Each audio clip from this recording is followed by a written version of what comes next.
back and forth, the throes of political drama, and it seems generally that this can kicking is getting really quite amazing in the UK right now. Yes, I think it may just be the can has been kicked down to one bit of the road where it's quite difficult to push it further. And I think it now looks as if on March the 12th we will have this vote on Theresa May's deal as Mark Crumpton laid out in the news. And then after that, if it doesn't get through, which I suspect is probably still likely, they will then vote on the idea of ruling out no deal.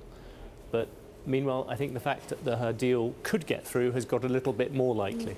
Right, we've seen a little bit of improvement in her odds, hardliners saying maybe we could support this current deal with a few changes.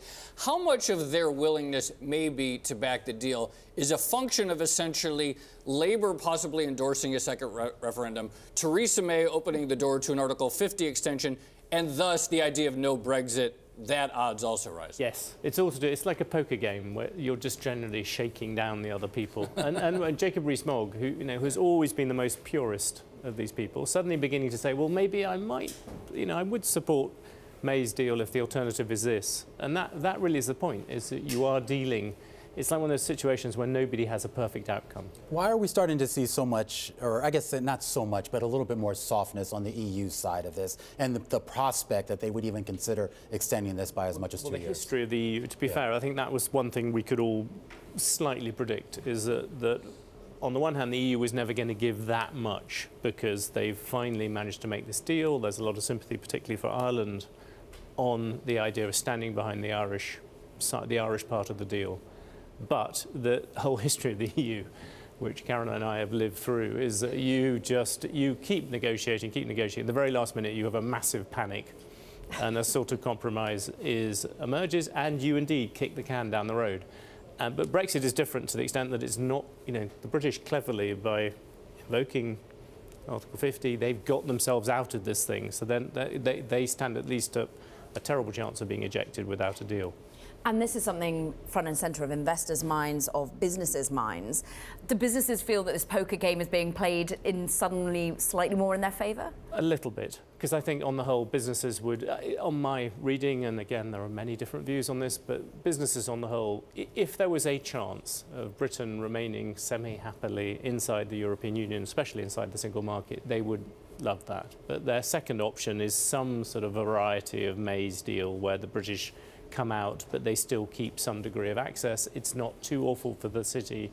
It's not as if everything goes wrong. The two things they don't like at all, with some justification, I would argue, is one, a no-deal outcome, which does look chaotic. And even the Europeans, I think on that side, that's beginning to frighten people. And the other one is I don't think a Jeremy Corbyn government is something that's very popular with business. How much has the prospect of a Jeremy Corbyn government at some point in the future been weakened by the recent defections? Yes, I think it has been. I think, up to that point, he was a terrifying figure inside the Labour Party, because the way in which the Corbyn takeover of the Labour Party has worked has been partly the idea of this man who was so far on the extremity of what we knew about Labour before. He was never part of any meeting during the Blair days, during the Brown days, even during the Miliband days. And suddenly this guy pops up miles to the left of Bernie Sanders, just on a scale you cannot even begin to appreciate. So you take what Bernie Sanders is to Hillary Clinton and then double it, you come somewhere close to where Jeremy Corbyn is. Jeremy Corbyn comes, but what he also brings with him is a group of young people and this forced momentum who go through constituency after constituency looking to deselect people who don't believe in that thing. And for a long time, the moderates inside the Labour Party sat there fighting that or trying to hang on to their seats, but focusing only on the Labour Party. Now they've shifted out, and now you see people, I saw a senior Labour person the other night, who talk about maybe 30, maybe 50, 60, 70 Labour MPs who could conceivably break away, or at the very least are threatening Corbyn, saying you have to clear up the anti-Semitism. And the anti-Semitism thing is a really big thing inside the Labour Party. The second thing is Remain, which he's now answered a bit. And the third is, you cannot be as left-wing as you are. Fascinating the way in which the lands are shifting. Yeah. in very, very slow motion. in the United Kingdom. The history is right. The whole history of these things in the Euro, maybe Britain is becoming more European. We're going to have a whole series of very slow motion things, followed by the most almighty panic at the end.